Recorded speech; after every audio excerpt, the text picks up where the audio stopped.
G'day and welcome to this week's podcast, or the Investor Motivation Podcast. I said podcast 3 times now. Welcome, Amy. Hello, everybody. How are you going? Thank you for joining us. And today we're having a chat about debt recycling, which was one of the topic suggestions from one of our awesome listeners. Came through YouTube. Thank you for those on YouTube, and thank you for those that are on their favourite podcast. Yeah. It's number 4, Player. Yeah. Yeah. This is me clapping because we're always asking people to get in touch with us and let us know what they want to hear about. So, yay that it's finally happened and we can actually provide a podcast that you want to listen to. Yeah. So debt recycling. Yeah. Is this something that you've considered, thought about, either personally or as an advisor? I know I've thought about it because I know other people think about it, but in my personal life, I'm probably not interested in debt recycling. I'm probably more of just you've got your money, allocate it where you want to go and try not to have a lot of debt throughout life. Cool. Excellent. And I'll disclose up front, debt recycling has never been a strategy that I've recommended, that I'm likely to recommend. I think there's other ways with less risk, ways of achieving financial independence and financial success. So, as I said, each to their own. Obviously, when we saw Peter Thornhill, and this is where the question came from, was after our chat about our experience when we met with Peter Thornhill for a full day session, which was awesome. That is part of what he has done personally. Yeah, definitely. Yeah. That's one of the strategies he's used to accumulate wealth over a long period of time. He's also someone who understands the markets very, very well and investments, and has researched and understood it to the nth degree. So not your average investor, Amy. No, I think a key takeaway from this podcast is that this is not a recommendation for anybody in particular, and you have to be highly motivated and extremely inclined and want to grow your wealth at a higher. Well, I suppose at a turbocharge things a little bit in a way. Is that what we're trying to say? That you're not happy with the slow grind. You really want to ramp it up, and debt will always ramp up returns and losses. Yeah, it's like that risk return scenario. You've got the X axis and the Y axis. One has return, one has risk. Yes. This is really pushing yourself up the risk factor, but also potentially pushing you up on the return factor. Yes. So you do have to be very highly motivated and understand, all of the tax strategy and everything around it as well. And we're not talking about margin loans and gearing in that sort of way. This is still gearing, in my view, but it's not a margin loan. But at the end of the day, debt is debt. So it can all be viewed as pretty similar things. But this is, I suppose, a strategy that's out there, debt recycling. Let's launch in. But before we do, the acknowledgement of land, please, Amy. Perfect. On behalf of the Investor Motivation Podcast, we would like to acknowledge the traditional owners of the land on which we do record this podcast, and pay our respects to elders past, present and emerging. Okay, Amy, I am brand new client, walked into the office, meeting with you. I heard about this thing called debt recycling because a mate over a barbecue was going to do it, or thought about doing it, thought he understood it, but I'm not sure that he did. Yeah. Can you explain to me what it is? I'd probably pare it back a little tiny bit and first talk about what good debt is and what bad debt is. So generally, you've got your good debt, which is debt that you've borrowed to purchase an investment that you hope might grow, and that could be your property, investments, shares. And then you've got bad debt, which is a little bit more like your credit card debt. You're buying it for personal things that it's just because you want to have something before you can actually afford it, and that asset or the thing you've purchased may not grow if it. Right. So good debt is for assets that appreciate. Yeah. Our homes, our where the money is used for something that's going to grow and benefit us later on down the track. Yes. And then bad debt is a little bit like dead money. Okay. Depreciating assets, cars, boats. Yes. Things like that. Yeah. Yep. Okay. Very good. So debt recycling is when you have, and although it's good debt, but commonly it's a mortgage. Mm-hmm. People have their mortgage, but they also want to invest in shares and something that might go a little bit faster. Right. So in terms of the good, bad debt, debt recycling is focusing on good debt only. Yes. Yep. Okay. Yep. And I guess when you're looking at a mortgage and then an investment loan where you're borrowing to invest your money, whereas a mortgage is not considered an investment because you're using it for personal use. You're not using it to actually grow your wealth. Yep, it's your home. Yes. Yep. It's not looked at as an investment loan. So you can have, within good debt, you've got your home loan, which is considered good debt, but there's that extra good investment loan debt because investment loans are tax deductible. Right. You borrowed this money to build wealth and accumulate more income, so that becomes a tax deduction, whereas your home loan is not. Right. And obviously the income you receive from those investments, and this is part of the strategy, and the income you receive is taxable. Yes. But though that income comes in to help reduce the non-tax deductible debt. Yes. So most commonly debt recycling is used as you've got your home loan, you pull out, you redraw some money from the home loan and open a new line of credit, and that money is used to purchase shares or an investment property, something. Right. So we're talking about a completely separate loan. So we've got, it's got to be separate. Yes. It's a line of credit. It's not just... It's not redrawing on the same loan that you've currently got. Yes. Yep. So then they can separate, the accountant can separate what interest has been applied to the mortgage and what interest is applied to this line of credit that was used to purchase an asset that will grow your investment. All right. So you've got the line of credit off your home loan that's been used to purchase an investment, some shares, the income that you receive on that investment, so shares, dividends, is used to pay off your mortgage. And as the equity builds up in your mortgage, you can use that line of credit again to borrow more and and buy more shares, which of course, if you build more wealth in shares, you're expecting to receive higher dividends. And again, it just keeps flowing around the same way. Right. So ultimately, and the example we've got here, that someone starts with $400,000 in their home loan, they pay it down to $390,000. You're then setting up a separate loan to help from a paperwork taxation point of view. Yep. A separate line of credit that can go up. So as the loan goes down, the line of credit investment goes up. So 10 grand is drawn and invested. A couple of years, you're down to 380. Yeah. You then bump up the line of credit, the investment loan to 20. Yeah. So potentially in a way you can have the same amount of debt, 400 grand, and it will reverse over a period of time. Yeah. To being 100% home loan, non-tax deductible, to 400 grand, 100% investment, fully tax deductible. Fully tax deductible. And that is, the main driver why a lot of people want to have it. If you've got debt, you might as well make it a tax deductible debt. Yep. So that's why people do this. And it obviously, the higher your marginal tax rate, your individual tax bracket is, the more beneficial this will be, because that interest on the tax deductible debt obviously reduces your taxable income. Yes.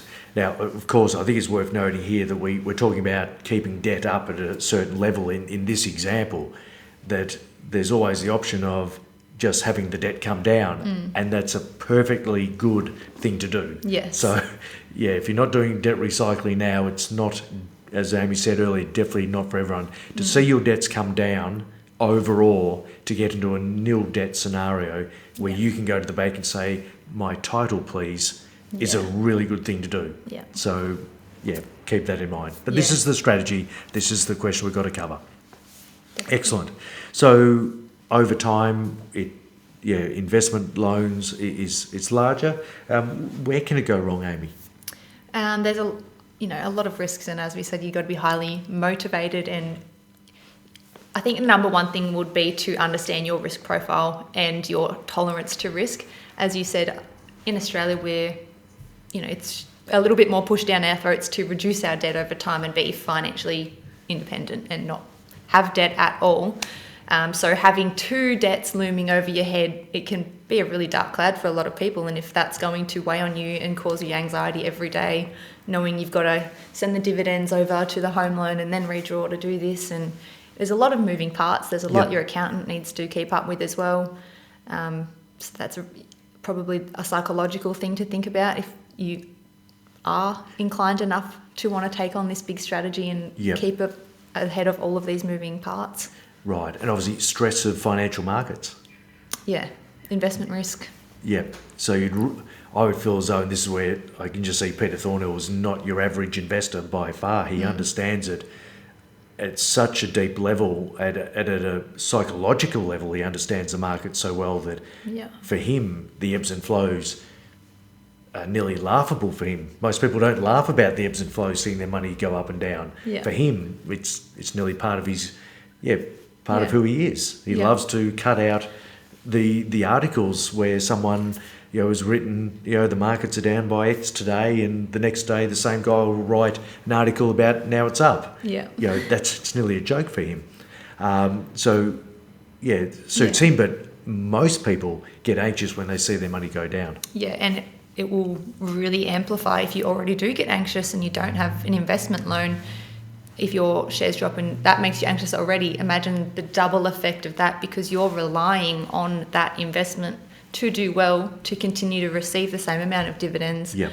to be able to pay off the other mortgage. It really restricts your cash flow and makes you a little, that much more reliant on receiving those dividends and that investment going Yes. well, which we all know investments can crash. Yep.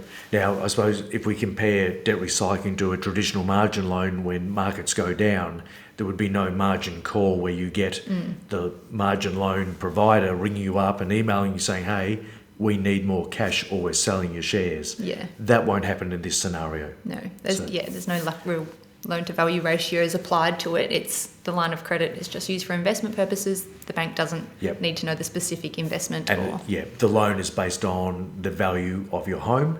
And I suppose on that point, if the house is worth $500,000 and we're talking about a $400,000 loan in our example, that's 80% of the value. That's traditionally,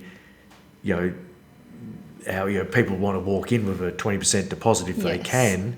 That's where they could use a line of credit. Yeah, and if over the next 5 years that value of the home does go up, you can refinance your home loan, and that increases the equity that you do hold, Right. because the value of your house has increased and your debt has stayed the same. You've got more equity there, and you can withdraw on that. Right, and you can potentially ramp it up further if you Yeah. want to go beyond the 400,000. That's right. Yes. But Interesting. again, that ramps up your overall debt a lot.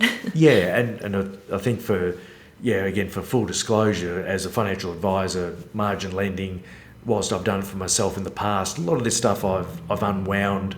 I've got no clients that do any margin lending. Our license doesn't allow us to. We're not a fan of it, but not having margin lending just takes so much. Not margin lending, with no debt in our client book, it just takes away so much risk and for our clients. And if we go back a few years, well prior to you being here, Amy, through the GFC there was Storm Financial up, it might have been Townsville. So they had a strategy, a one size fits all for a lot of their clients. So they were, say, someone had the $500,000 house, Yeah. and they were able, they only owed $300,000, which gave them $100,000 worth of equity they could use. What Storm Financial were doing was they were grabbing that $100,000, investing that into a managed fund, a Vanguard ETF into the markets, Yeah. and then using that to do a margin loan and gearing again. So it was double gearing. Double and when the markets got absolutely spanked during the GFC, people were in a negative equity scenario. And if they have a margin loan, there's the margin call. You have to come up with that Correct. money and pay off. And at call. all of a sudden, the debts that you had against your home, Yeah. people were in a position that needed to sell homes. Yeah. So it was a disaster. And so that's where, with all debt, there's risk. Yes. And that's why people listening might say, geez, Rob, very conservative. And that's conservative for a reason. Yeah. And I don't think it's conservative. I'd like to see it more seen as common sense. Yeah. Yep. Simplified. Yep. Yes. Live within your means a little bit as well, isn't That's it? right. And when there's opportunities, to buy your high quality businesses or to buy into a business, like I did when I was 25, like you've done at a similar age, Amy. Yeah. Here's an opportunity to buy into a business. Yes, go into debt. Yeah. It's going, if you, that's where wealth is made. So I suppose conservative in one sense, common sense in another, that if there's opportunities, debt can be used very well. Yeah. Yep. Agreed. Excellent. Let's think, so broadly, I think we know, so why should someone use it? What's the upside, Amy, in all this? There's got to be a really good reason for us to go into more debt. Well, obviously the carrot here is that tax deductible interest applied on the investment loan, which offset against your income reduces the amount of tax you pay. Right. Now, I'm going to challenge you on this one, Amy. Yeah. I've always thought in my mind as one of the basic rules that tax is always a secondary consideration to investment. Yeah. I'm not saying if you want to have bigger tax deductions or anything, go do this. This is the solution for that. So the tax is more of a byproduct. Yeah. Of the strategy, but the investment, investing is a growing passive investments. Yeah. Should Accumulating be the key. wealth is the end goal all the time. Yeah. Yep. All right. So there's the upside that potentially you might grow your wealth a bit faster. You'll get a tax deduction on the interest that you pay. So what are the risks? We've covered off some of the risks, but what's some more of the risks? Yeah, as we've covered off, investment risk is probably you're exposing yourself to that risk more by withdrawing money to invest further.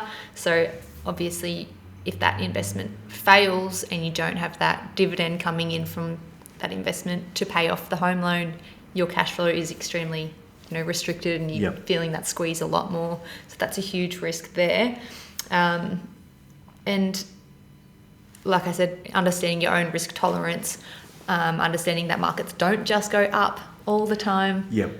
Financial markets especially we see the volatility a lot more than we would in the housing market or other markets because it's trading every minute of every business hour day. Understanding that if your investment does crash and that business decides not to pay the dividend again, you're feeling that squeeze. Right. Double. And on the other side of the coin, if the markets go up really well, I reckon people will have the chance to get overconfident and get greedy and to take on more debt. And there's someone in the room, me, that's probably done that in the past where you get really good results and you're really upbeat and you just think it's a one-way street. But it's not. Yeah. And the market, just when you think you've nutted it out, the market will slap you on the head and pull you back into line. There was one risk that I thought about was the risk, of going into this sort of strategy where it limits cash flow. It's keeping debt at a certain level and higher than normal.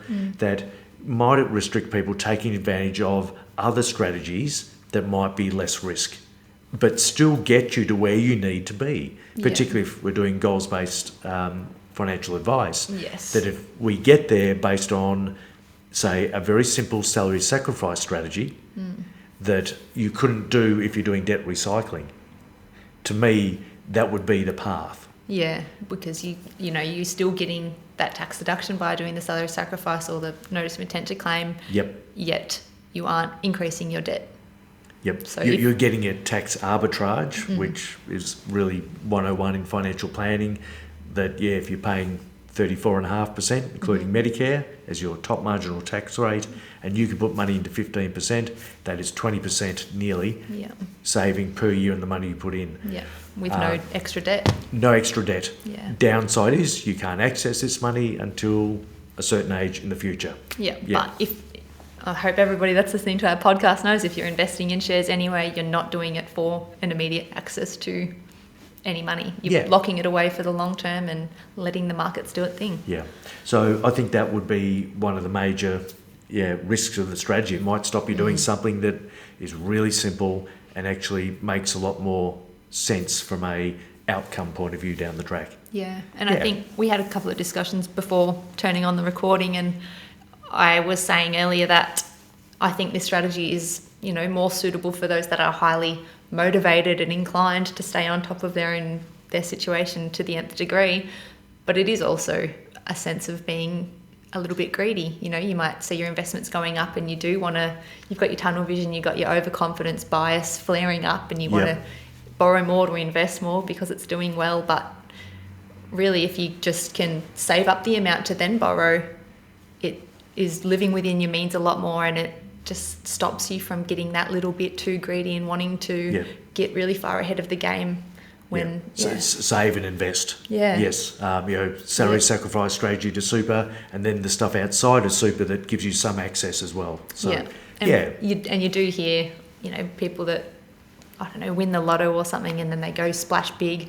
It's kind of like that, in my opinion. Like a humble person, gets overconfident, wants to borrow more to invest more, acts a little bit more flashier, builds up their investments, something crashes, and then you see it on the news. Sometimes billionaires can lose all their money overnight because they've over leveraged and they've That's where people and businesses go under debt. So Amy, that was a great succinct way of saying what I said for 2 minutes there. Good job. So Amy, short yes or no answer for you personally, and as an advisor, debt recycling, yes or no? Personally, no. As an advisor, no.